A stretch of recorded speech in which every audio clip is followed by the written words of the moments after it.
We've had a lot of experience at Bolton with mature and part-time students over the last 30, 35 years. We have younger students as well, but we focus specifically on mature and part-time students. What we wanted to do was get people who had been on the course for some time or who had graduated from the course, specifically people who graduated, because they would be able to reflect on the whole experience. We wanted to be able to ask them to reflect in depth on what it was that brought them back to education in the first place, what it was that made them choose a mathematics degree, what it was that helped them survive through the mathematics degree and get to the end. First of all, we asked why they'd come back to education at all, what had prompted them. We found that half of them had done A-levels, often many years ago, and some of them had, after their A-levels, had gone on to university for a short period of time, but they'd dropped out either at the end of A-levels or shortly into university, and generally the reasons were related to what you might think of as teenage rebellion. They'd had enough of education. What brought them back again, as generally the feeling was that as they got older, they'd got a bit dissatisfied with the job, with the life. They felt undervalued because they'd not got a degree, whereas though they were capable of getting one. They felt that they were missing out, and that they regretted not having gone on to further higher education. But it generally needed some sort of prompt to get them back into education. Usually it was something changing in their lives, children often, or perhaps redundancy or some other change in employment. So it did need some sort of something to just nudge them into it.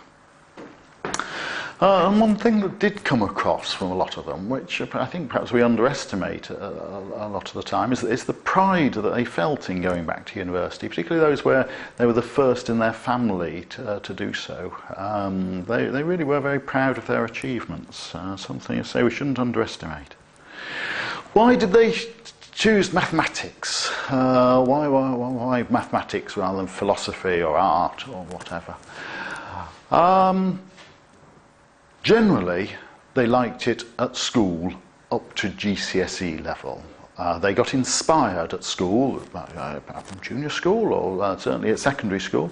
They had good teachers, they liked them, they enjoyed the mathematics. I say up to GCSE level because we did pick up quite a bit of people saying, well, they didn't really like their A-level, perhaps they didn't get on with the teacher. Something put them off at A-level, which is part of the reason they hadn't gone on to a degree then. But perhaps they got older, they reflected on the fact that it wasn't the A-level as such, it was something else about the teaching of the A-level that had put them off.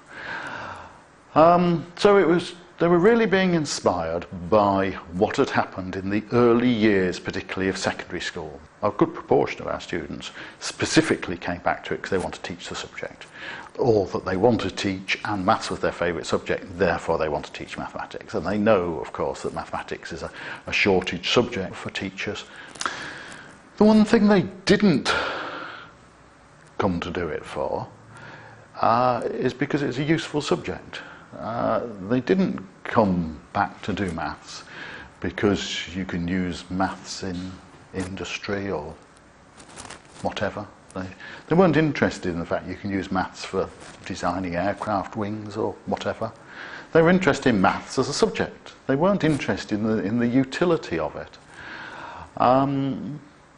Whether that just applies to mature students, I don't know. I rather suspect it doesn't. I rather suspect, though I haven't asked them, I rather suspect that the younger students as well want to do maths just because it's maths. What did they expect when they came on a maths degree? What did they think a maths degree would be like? They hadn't a clue. They didn't know, and particularly most of the time they didn't really care either.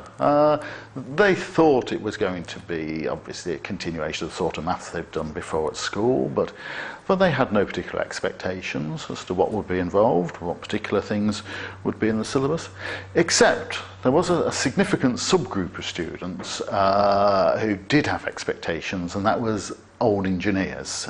How did they get onto a mathematics degree? What routes did they use? Well, as I've said, quite a lot of them had studied A-level before. And they used those A-levels to get them onto a mathematics degree. And even if those were very old A-levels, 10, 20 years or more, generally the mathematics came back to them quicker than they expected. The most important source after A-levels, though, is the polymaths course. At the University of Bolton, we still teach the Institute of Mathematics polymaths course, and it takes people to go on to the polymaths course often with only GCSE qualifications, and if they're enthusiastic enough and hard work enough, it can take them from that to the position where they can start on the mathematics degree. And it's a part-time evening course, so they can do that without burning their boats. They can, if they're in employment, they can just come along and study that in the evenings, and it gets them to the stage where they can start a mathematics degree.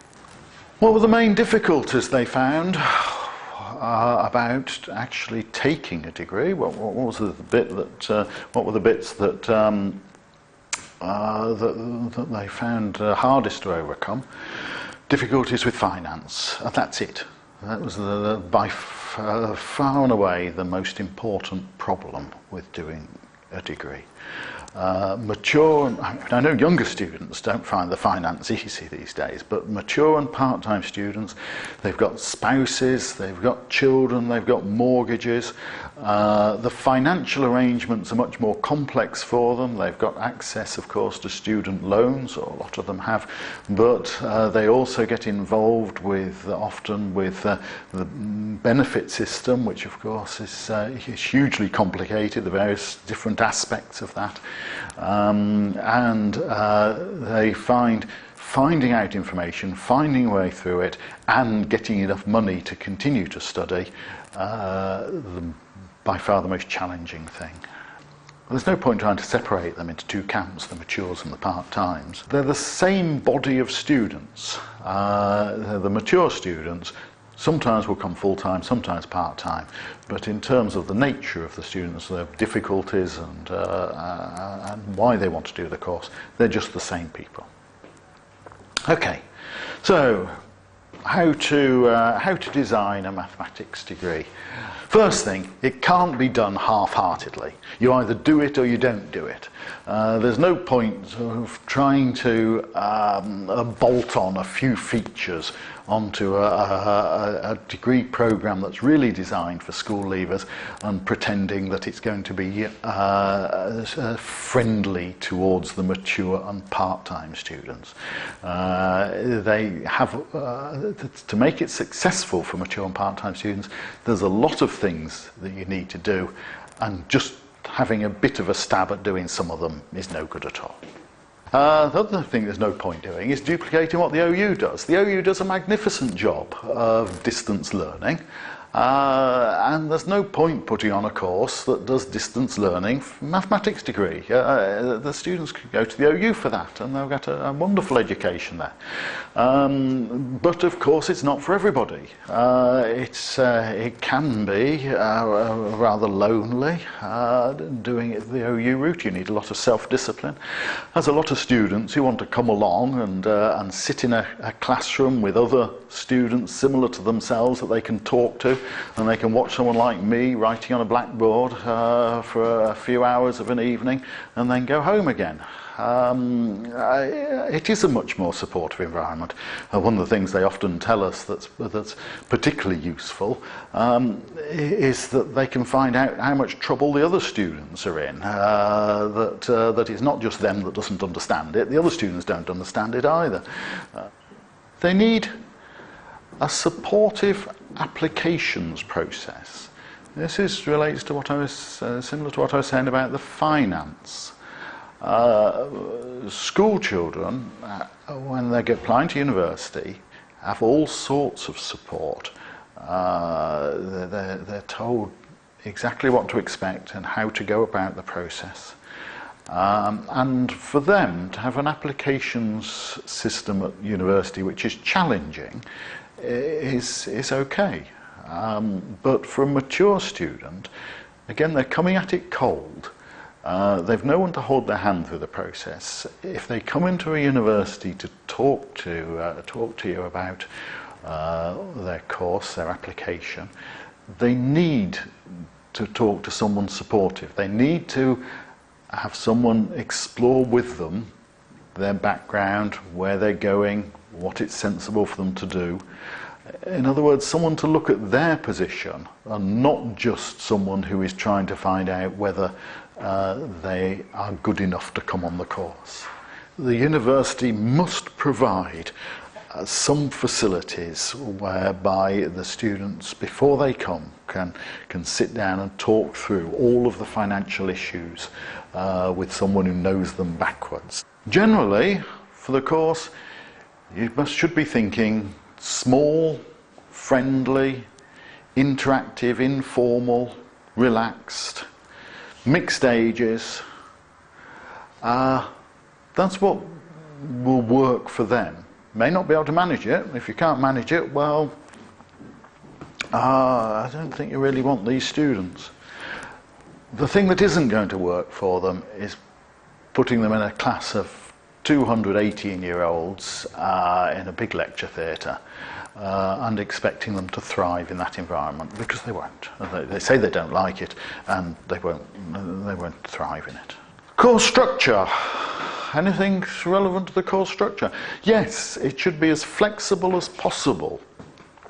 In particular, for example, the order in which modules can be taken. If you have too much rigidity in the scheme, in your course structure, then it makes it more difficult for students to juggle things around to fit in with the other requirements they have and the other restrictions they have in their life. Ordinary 18-year-old student, it doesn't matter, but for someone who has to organise their studying, particularly if they're part-time, organise it around their work and around their family and so on, then if there is a reasonable amount of flexibility, if there's a bit of looseness in the structure that they can utilise to maybe swap the orders in which they do things and so on, then it can be a great help. Timetable. Now the timetable, I think this is more important than anything else, the timetable. If you've got students who just come out of school and they're all living, or almost all living in halls 10 minutes down the road, then you can get away with having odd hours of lectures dotted all the way around the week. But if your students are older students or part-time students, they won't be living in halls. They're not going to be able to bring their kids and live in the halls. They'll still be living at home, and that'll be 20 miles away. It'll be Wigan or Blackburn or Burnley or whatever. And they're not going to come here for 1 hour's lecture and go home again. So you need to organise the timetable so that here for a block, they're here at least for a whole morning or a whole afternoon or a whole evening. Even for full-time students, having a decent proportion of evening classes available often makes the timetabling easier for them.